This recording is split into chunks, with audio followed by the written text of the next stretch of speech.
चुलत्याच्या कृपेने आपलं बरं चाललंय असं वक्तव्य उपमुख्यमंत्री अजित पवार यांनी केले। बीडमध्ये आयोजित मेळाव्यात अजित पवार यांनी हे वक्तव्य केले। अजित पवारांच्या या वक्तव्यामुळे पुन्हा एकदा उलटसुलट चर्चा रंगल्या। दोन्ही राष्ट्रवादी एकत्र येणार का याबाबत सुद्धा आता चर्चा सुरू झाली।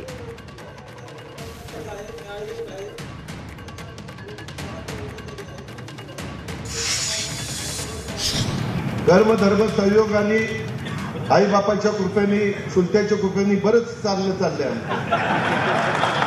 काही घेऊ नका, फक्त प्रेम द्या, माझा नमस्कार घ्या, तुमचा नमस्कार करा, पायाही पडू नका। मी जाहीरपणे सांगतो, आजचे पुढारी पाया पडण्याच्या लायकीचे नाही।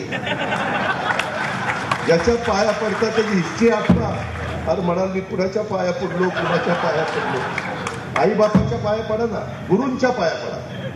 तुम्हाला जो गुरु म्हणून शिकवतो त्याच्या पाया पडा ना। पूर्वी यशवंतराव चव्हाण, वसंतदादा, वसंतराव नाईक मोठी माणसं होती, आबा एवढी मोठी माणसं होती, त्यांच्या पुढे नतमस्तक होऊ ना।